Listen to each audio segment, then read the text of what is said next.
असली चोर का नारा सबसे ज्यादा जोरों शोर से लग रहा है।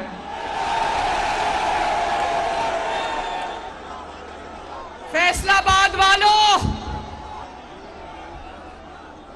मुल्क की तरक्की में अपना बहुत बड़ा हिस्सा डालने वालों,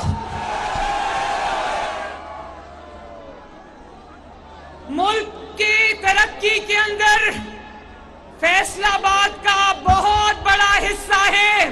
इसलिए मैं फैसलाबाद को पाकिस्तान का कमाने वाला बेटा कमाऊं पुत्र कहती हूं।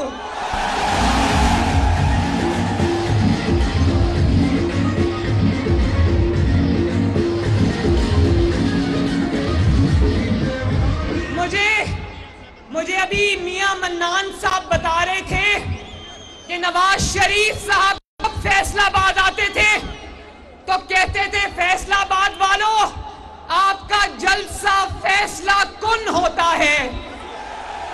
तो मैं नवाज शरीफ साहब, मैं आपका सलाम देती हूं फैसलाबाद को।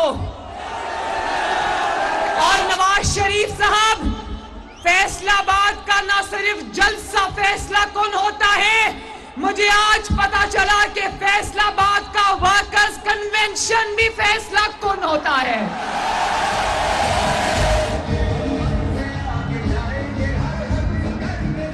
फैसलाबाद वालों, आपकी मोहब्बतों का शुक्रिया, आपके जज्बे का शुक्रिया, आपकी शफकत का शुक्रिया। और मुझे अफसोस इस चीज का है कि खवातीन का इंक्लोजर इतनी दूर बना दिया, मुझे मेरी खवातीन नजर नहीं आ रही।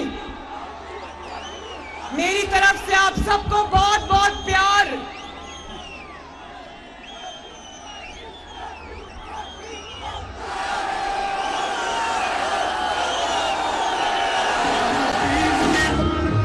फैसलाबाद वालों,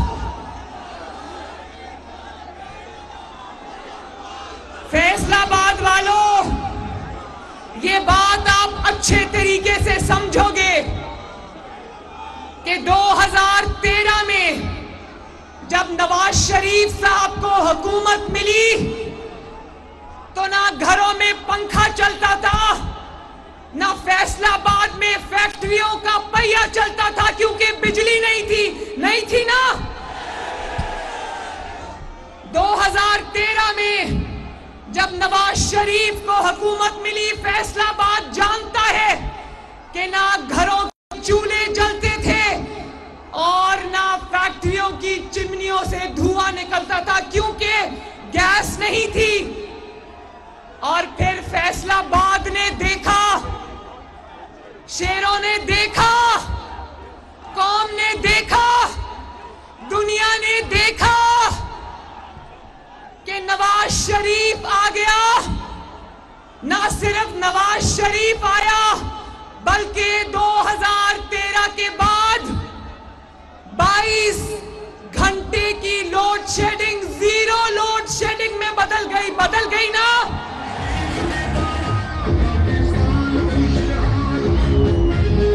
घरों की मेरे घर भी रोशन हो गए, फैसलाबाद की फैक्ट्रियां भी रोशन हो गई और बिजली भी आ गई।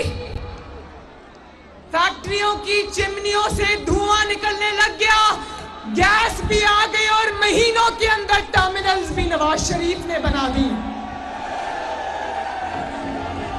फैसलाबाद वालों, इस बात के गवाह होना, तारीख गवाह है कि नवाज शरीफ 3 बार मुल्क का वजीर आजम बना और तीनों बार मुल्क ने यूं टेक ऑफ किया। कैसे टेक ऑफ किया?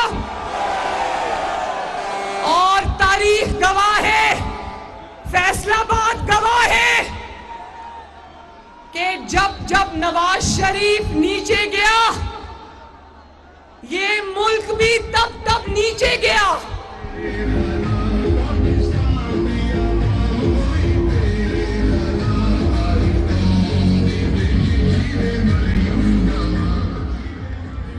फैसलाबाद वालों, ये बात याद रखना और ये बात सबको बताना कि नवाज शरीफ और पाकिस्तान की तरक्की यूं जुड़े हुए जैसे शेरक से हमारी सांसें जुड़ी हुई हैं। नवाज शरीफ ऊपर जाता है तो मुल्क ऊपर जाता है, नवाज शरीफ नीचे जाता है तो मुल्क नीचे जाता है।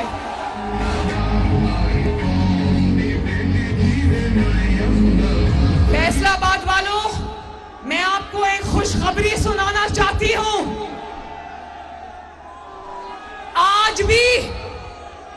आज भी जब शहबाज शरीफ हुकूमत के हाथ इमरान खान के किए गए IMF मुआहदे ने बांधे हुए हैं, उन बंधे हुए हाथों के साथ शहबाज शरीफ ने रमजानुल मुबारक के महीने में 8 करोड़ अवाम को आटा मुफ्त करने के लिए कह दिया है।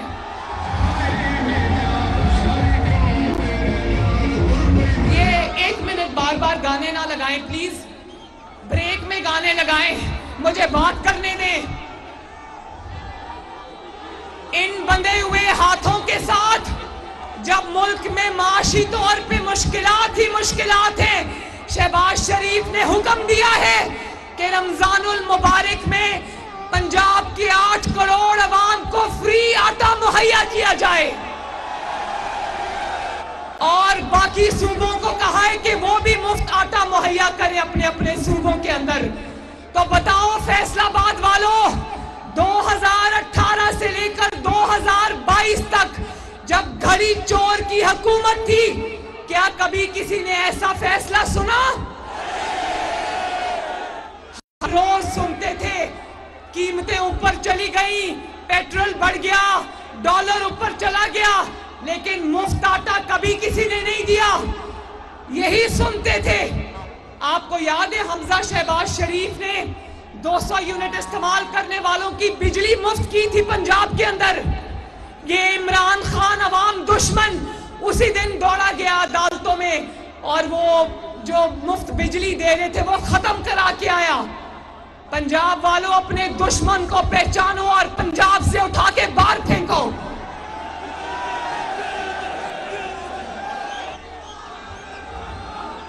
ना खुद कोई अवाम के लिए काम करता है, ना किसी को करने देता है। ऐसे ही इसका नाम मैंने फितना नहीं रखा। ये पाकिस्तान की तारीख का सबसे बड़ा फितना है, सबसे बड़ा फसाद है, सबसे बड़ा इंतशार है और ये बात फैसलाबाद की अवाम जानती है।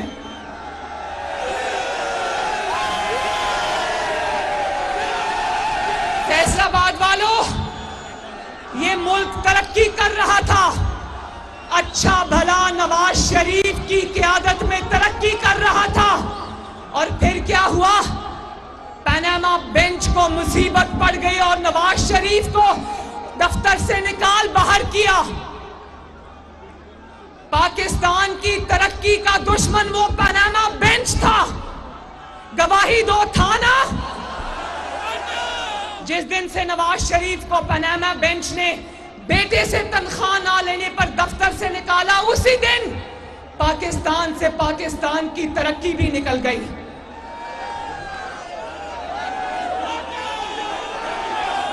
मैं फैसलाबाद वालों, ध्यान से मेरी बात सुनो। मैं पनामा बेंच से सवाल करती हूं कि क्या साकिब निसार, इमरान को लाने वाले, नवाज शरीफ को निकालने वाले साकिब निसार, आज तुम जितना मर्जी सदाकत और अमानत का सर्टिफिकेट वापस लो, लेकिन जान लो ये कौम तुम्हें कभी माफ नहीं करेगी। मैं साकिब निसार से पूछती हूं कि क्या तुम्हारे घर में भी बच्चे सस्ती रोटी को इसी तरह तरसते हैं जिस तरह आवाम के बच्चे इस वक्त सस्ती रोटी को तरस रहे हैं? मैं आसिफ सईद खोसा से पूछती हूं, जिसने इमरान को कहा कि सड़कों पे धक्के क्या खा रहे हो, मेरे पास लाओ पनामा केस, मैं नवाज शरीफ को नाअहल करता हूं। साकिब निसार की अदालत में आसिफ सईद खोसा के सामने रोज इश्तिहारी मुजरिम इमरान खान पेश होता था और नवाज शरीफ के खिलाफ हेयरिंग्स में शरीक होता था, फ्रंट वाली रो पर कुर्सी रखकर बैठा होता था, आसिफ सईद खोसा, तुम्हें ख्याल नहीं आया कि इश्तिहारी मुजरिम को मैं गिरफ्तार करूं? क्यों तुमने उस वक्त कौम, मुल्क, आइन और कानून का तमाशा बनाया? आज ये अवाम तुम्हें आराम से घरों में छुपने नहीं देगी।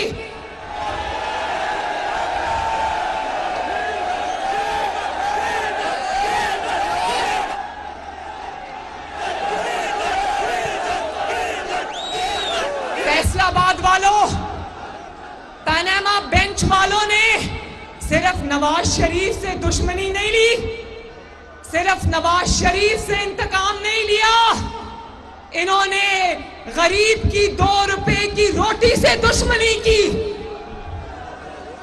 पनामा बेंच ने सिर्फ नवाज शरीफ से दुश्मनी नहीं की, गरीब की 50 रुपए किलो चीनी से दुश्मनी की, गरीब के बच्चों के रोजगार से दुश्मनी की, महंगी सस्ती बिजली से दुश्मनी की, पाकिस्तान की तरक्की से दुश्मनी की। बोलो की ना? आज अगर मुल्क में इमरान खान हमें IMF के हाथों रुस्वा करा के चला गया, हमारे हाथ बांध के चला गया, तो इसका जिम्मेदार कौन है? कौन है? वो देखो, वो देखो, वो पनामा का बेंच बैठा हुआ है।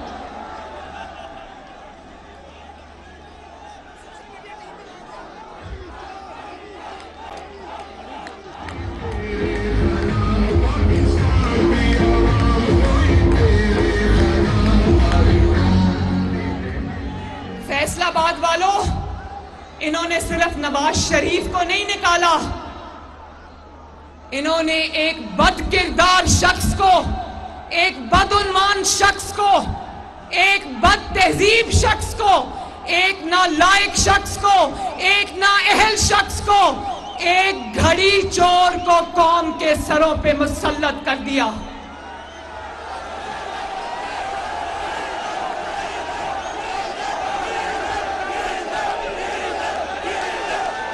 और फैसलाबाद वालों, मैं आपको गवाह बनाकर कहती हूं, मैं पाकिस्तान को गवाह बनाकर कहती हूं, जितना बड़ा जुर्म इन्होंने कौम के साथ किया है, इनकी कौम जो है वो इनकी नस्लों को भी माफ नहीं करेगी।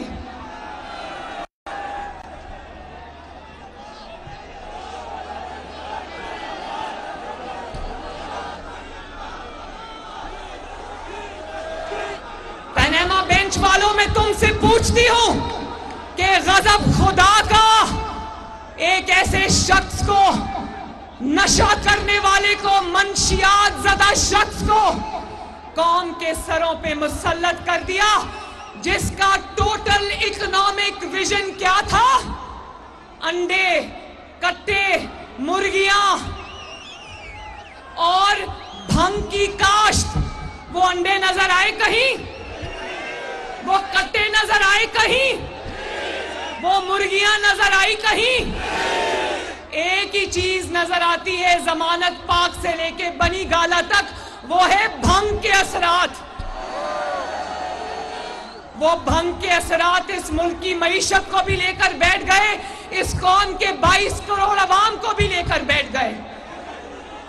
कौम तुम्हें छोड़ेगी नहीं, माफ नहीं करेगी इंशाअल्लाह।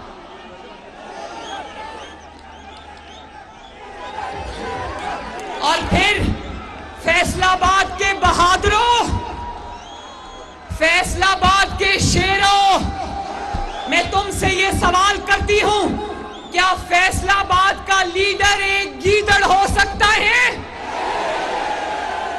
क्या पाकिस्तान के गयूर और बहादुर अवाम का लीडर एक गीदड़ हो सकता है?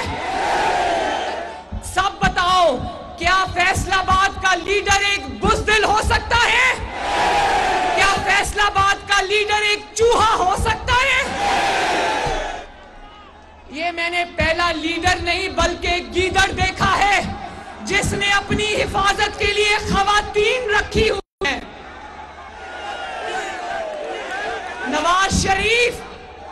नवाज शरीफ अपनी बेटी के साथ जेल गया, लेकिन फैसलाबाद वालों, आपका सर फख्र से बुलंद होना चाहिए कि नवाज शरीफ ने अपने कारकुनों को ढाल नहीं बनाया,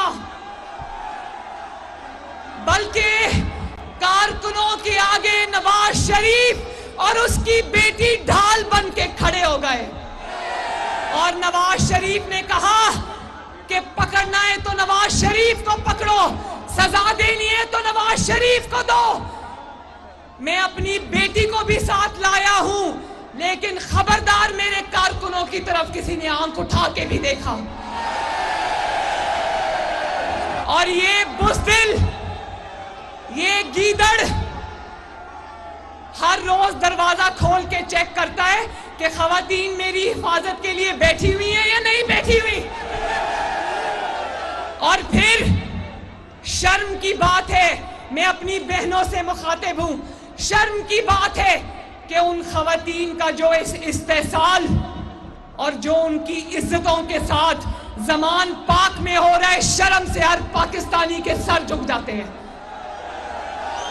इनकी अपनी एमएनएज और एमपीएज एक दूसरे को फोन करके कह रही हैं हमारी जो खवातीन ज़मान पाक में इमरान की हिफाजत पे तैनात है, उन सब का बुरा हाल है, वहां क्या क्या हो रहा है, वहां वो कहानियां बयान नहीं की जा सकती।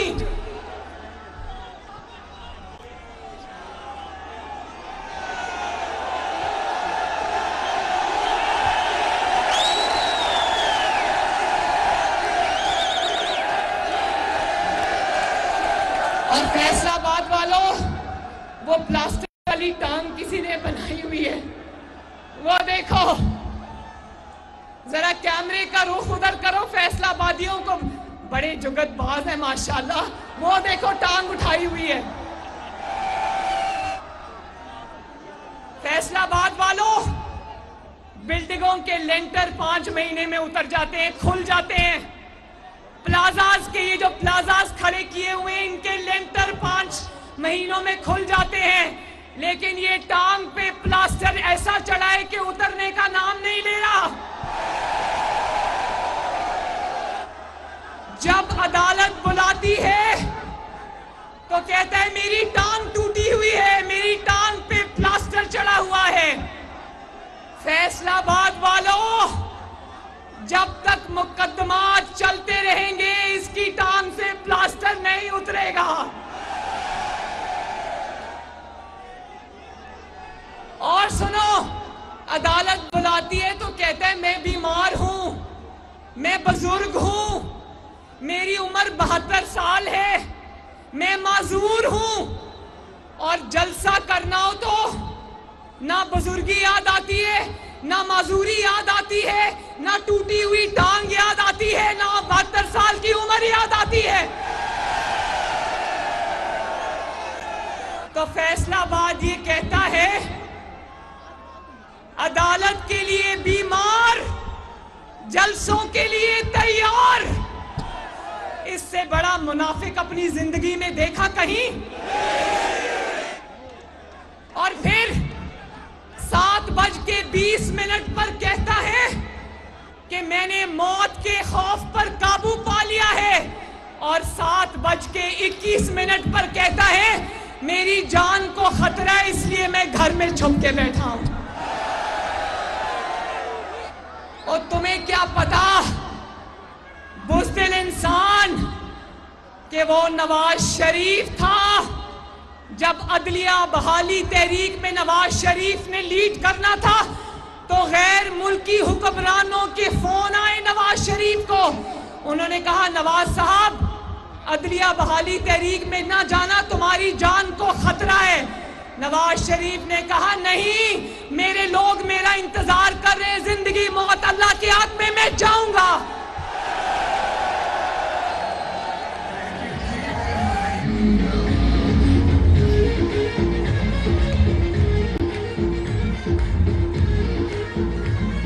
ये फैसलाबाद वालों, ये कौन सा जान को खतरा है जो जलसे जुलूसों में नहीं होता लेकिन अदालतों में जान का खतरा हो जाता है?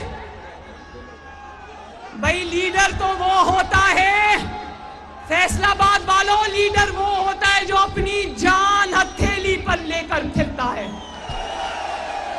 और अब सोचो, अगर एटमी धमाकों के फैसले के वक्त ये वजीर आजम होता तो बिल क्लिंटन का फोन आता तो ये चारपाई के नीचे से छुप के कहता मैं अवेलेबल नहीं हूं। उस वक्त नवाज शरीफ था, उसको धमकियां मिली, उसने कहा धमकियां दो या सैंक्शंस लगाओ, ये मुल्क तो अल्लाह ताला के फजलो करम से अब एटमी ताकत बन के रहेगा।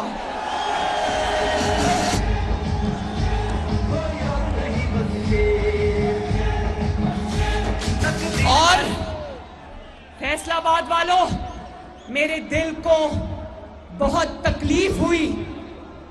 इसका एक कारकुन जिसको जिल्ले शाह कहते थे वो कल परसों शहीद हुआ। उसकी शहादत की क्या वजह थी? लोग कहते रोड एक्सीडेंट था, लेकिन जो भी वजह थी हम सब मिलकर, क्योंकि वो एक सियासी कारकुन था और इस्तेमाल हुआ था, हम सब मिलके उस तहरीके इंसाफ के कारकुन के लिए दुआ करते हैं। अल्लाह ताला उसके दर्जात बुलंद फरमाए, अल्लाह उसकी फैमिली को सब्र अता फरमाए। लेकिन जो बात ज्यादा फिक्र की है वो ये है कि तुम्हारा कारकुन शहीद हुआ और तुम कब्र के पहाड़, अभी उसके घर से उसका जनाजा नहीं उठा था। ये उसके वालिद को कहता है कि तुम अपने बेटे का अफसोस करने के लिए मेरे महल में आओ। मेरे ये कारकुन, मेरे ये वर्कर्स, मेरे सपोर्टर्स, मेरे सर का ताज है, मेरे सर का दुपट्टा है।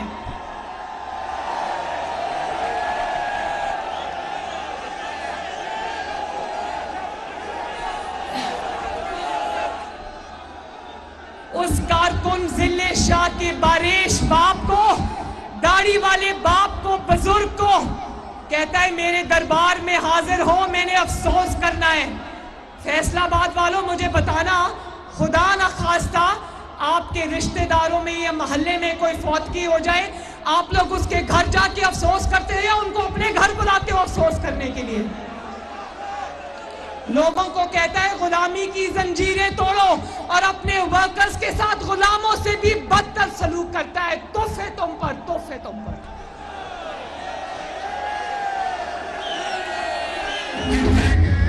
और इसके अपने बेटे लंदन की महफूज हवा में हैं और कारकुनों को, वर्कर्स को डंडे खाने के लिए सड़कों पे रोलता है।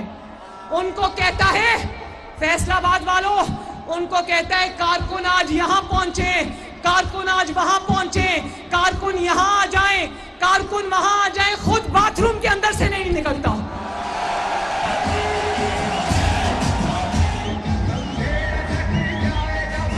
फैसलाबाद वालों, मुझे बताओ, क्या कारकुन लीडर की हिफाजत करते हैं कि लीडर कारकुनों की हिफाजत करता है?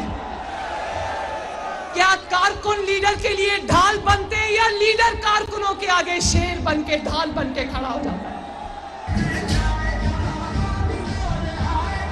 फैसलाबाद वालों, आपने वो मनाजिर टीवी पर देखे होंगे।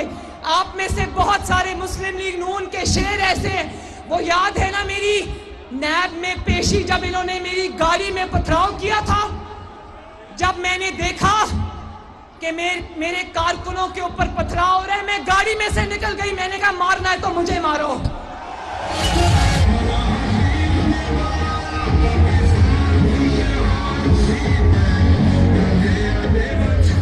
फैसलाबाद वालों, मैं सवाल पूछती हूं, कारकुन इसकी चोरियां करने के लिए मारे क्यों खाएं? मैं तहरीके इंसाफ के कारकुनों से पूछती हूं कि तुम इसकी चोरियां छुपाने के लिए क्यों तुम इसकी हिफाजत के लिए आते हो? इसको कहो अपनी हिफाजत खुद करे। वो जो तोशा खाना की चोरियां बेच बेच कर इसने जायदादें बनाई हैं, वो पैसा लाए और अपनी हिफाजत का इंतजाम खुद करे। चाहे वो तहरीके इंसाफ का कारकुन हो या वो किसी की भी जमात का कारकुन हो, कारकुनान की इज्जत मेरे दिल में है और कारकुनान को इसकी इस मुहिम का ईंधन हम नहीं बनने देंगे।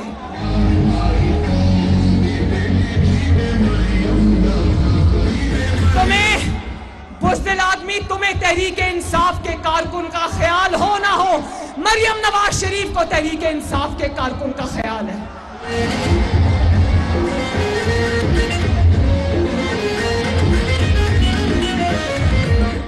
और फैसलाबाद वालों, आज किसी ने वो बैनर पकड़ा था कि नवाज शरीफ ने अपना फैसला अल्लाह ताला पे छोड़ दिया था, और आज अल्लाह ताला का मोज़ा देखो, नवाज शरीफ के खिलाफ साजिश करने वाले एक एक करके खुद बोल रहे हैं कि हमने साजिश की थी। ये होते हैं, ये पनामा बेंच के फैसले नहीं होते, ये आसमानों के फैसले होते हैं जिनको मानना पड़ता है। फैसलाबाद वालों, और एक और बात सुनो फैसलाबाद वालों, बड़ी जरूरी बात है। जब ये एक दूसरे के पोल सारे साजिशी जो साजिश में 2017 और 18 में शामिल थे, एक एक करके खुद बोल रहे हैं, ना सिर्फ खुद बोल रहे हैं बल्कि दूसरे चोर जो छुप के बैठे हुए हैं उनका पता भी बता रहे हैं। एक लतीफा मुझे याद आ गया फैसलाबाद वालों, पुलिस कहीं कोई चोरी हुई तो पुलिस पहुंची, पुलिस ने वहां से 3 चोरों को गिरफ्तार किया। जब पुलिस गिरफ्तार करके उनको लेकर जा रही थी तो चोरों ने जाते जाते सोचा हम तो पकड़े गए, उन्होंने कहा वो 2 चोर चारपाई के नीचे पड़े हुए उनको भी निकालो।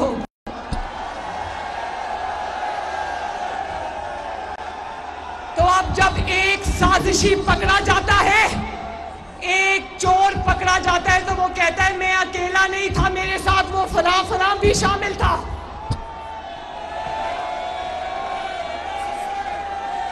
भाई मरियम नवाज शरीफ ने उनके नाम क्या लेने हैं, ये खुद एक दूसरे का नाम ले रहे हैं। एक और क्योंकि फैसलाबाद है तो फैसलाबाद का असर तो आएगा। एक और लतीफा याद आ गया, गर्मियों में आज भी छतों पर लोग सोते हैं ना पंखे लगाकर, तो एक पूरी बड़ी फैमिली छत पर सो रही थी, तो एक शख्स उठ के तहज्जुद पढ़ रहा था उनमें से, तो उसने अल्लाह से दुआ की कि अल्लाह ताला मैं अकेला यहाँ पर तहज्जुद पढ़ रहा हूँ, ये बाकी सारे सोए हुए हैं। तो जो करीब की चारपाई थी उसने उठ के उसको थप्पड़ लगाया, उसने कहा कि तुम अपनी दुआ मांगो, तुम हमारा नाम क्यों ले रहे हो साथ।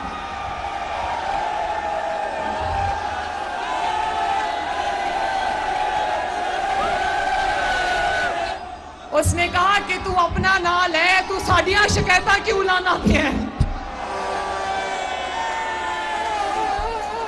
बात यह है कि अगर मिल के साजिश की हुई है, मिल के चोरियां की हुई हैं, तो अपनी अपनी पड़ गई, अब सब एक दूसरे का नाम लेंगे और दुनिया देखेगी इंशाल्लाह।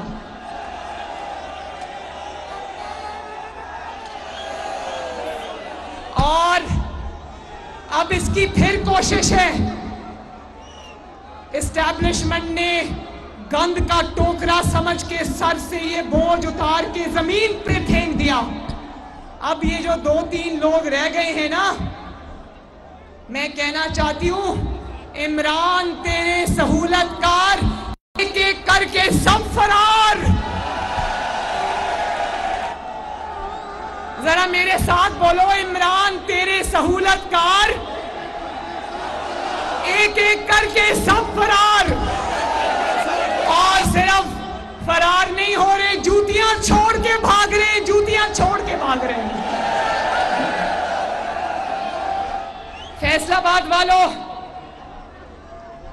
इलेक्शन आने वाला है इंशाअल्लाह ताला। फैसलाबाद वाल के शेरों, टोबा टेक सिंह के शेरों, झंग के शेरों, चन्योट के शेरों, इलेक्शन सिर्फ लड़ना नहीं है, इलेक्शन जीतना है इंशाअल्लाह।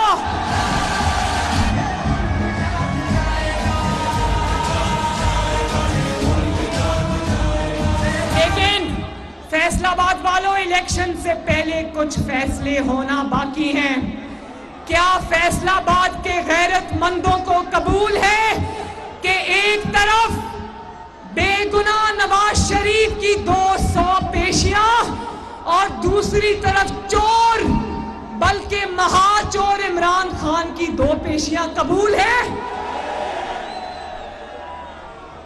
एक तरफ नवाज शरीफ की और मुस्लिम लीग नून की 2-2 साल की जेल, बेगुनाह जेल, और दूसरी तरफ 2-2 घंटों में बेल। क्या ये नाइंसाफी कबूल है? एक तरफ फैसलाबाद वालों, एक तरफ ख्याली तनख्वाह, एक तरफ एक्सपायर्ड वीजा इकामा, एक तरफ हसन नवाज शरीफ से फर्जी तनख्वाह ना लेना, और दूसरी तरफ टिरियन वाइट अपनी बेटी छुपाना, कौन से झूठ बोलना, घड़ियां चोरी करना, घड़ियां चोरी करके चुप करके दुबई में जाके बेच देना, और फिर जानते हो, ये दिखाएं घड़ी, ये देखो,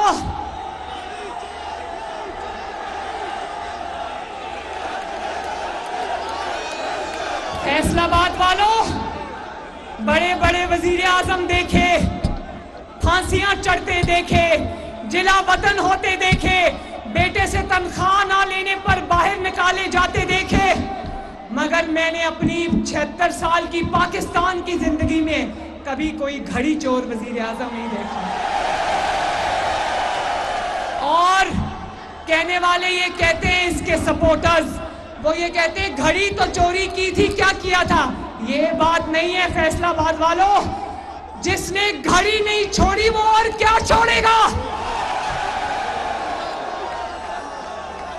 जिसने खाना काबा वाली घड़ी जो सऊदी अरब ने इसको तोहफे में दी थी, इस बेशर्म इंसान ने वो घड़ी भी चंद करोड़ के एवज बेच दी। और फैसलाबाद वालों, जानते हो उससे बड़ा जुर्म क्या था? वो दुबई घड़ी, जो घड़ी थी वो दुबई में बेची, और वो घड़ी बेचने के बाद वो करोड़ों रुपया फरागोगी एक चार्टर्ड जहाज में रखकर इस्लामाबाद लेकर आई। दूसरों को कहता है मनी लॉन्ड्रर, और पाकिस्तान की तारीख का सबसे बड़ा मनी लॉन्ड्रर है। और लोगों को चोर चोर कहता था। अपनी हालत देखो, अपना वो ये खुद भी चोर, इसकी जमात भी चोर, इसकी घरवाली भी चोर। इसकी घरवाली लोगों को कहती थी अगर फाइल पे दस्तखत कराने तो मुझे 5 किरात हरीरे की अंगूठी तोहफे में दो, तो फाइल पे दस्तखत करा लो।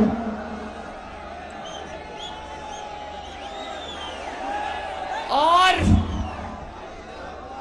एक साइड पे नवाज शरीफ का इकामा वाला बोगस केस, दूसरी साइड पर फॉरेन फंडिंग, तोशाखाना के डाके, बेटी छुपाना, 190 मिलियन पाउंड 55 अरब रुपए का गबन।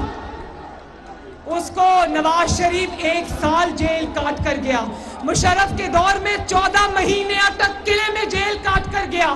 और दूसरी तरफ ये चोर, बल्कि महाचोर, खुलेआम दंदनाता फिरता है। क्या ये फैसला आपको मंजूर है? और जो बेगुनाह था, बेगुनाह कौन था मैं भी पूछूं?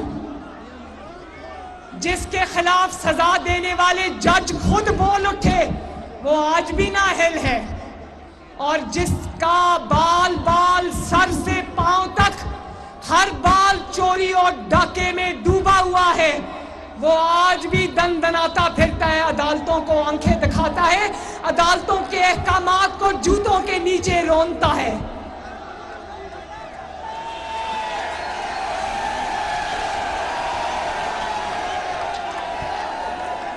फैसलाबाद वालों,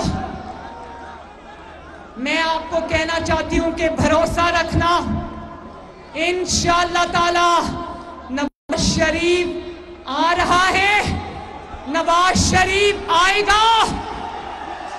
और जिस दिन नवाज शरीफ आ जाएगा, इस मुल्क में खुशहाली के दिन इंशाअल्लाह ताला वापस आ जाएंगे।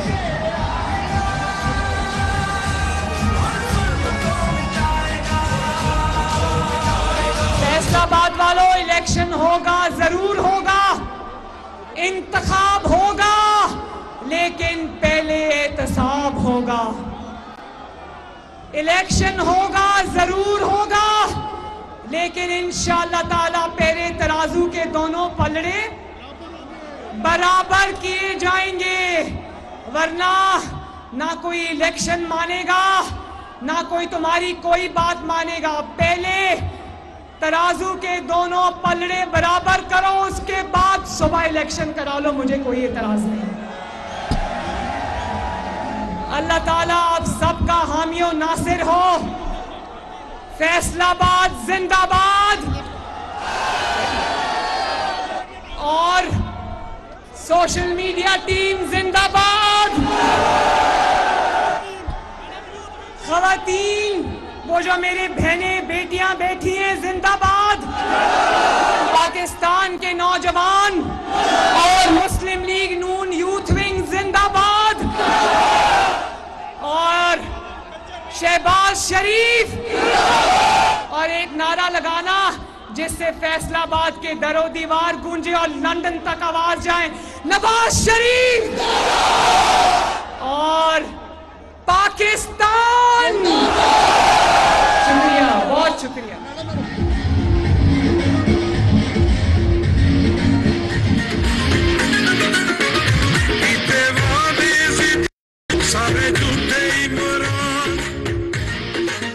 दिल नहीं कर रहा वापस जाने को। ये जो माइनॉरिटी विंग के झंडे आए हुए हैं, माइनॉरिटी विंग की रिप्रेजेंटेशन है, मैं आपको सलाम करती हूँ, मेहरबानी। पाकिस्तान की आवाम होई तेरे खिलाफ, आई कौम दी बेटी जीवे मरियम नवाज, जीवे मरियम नवाज, जीवे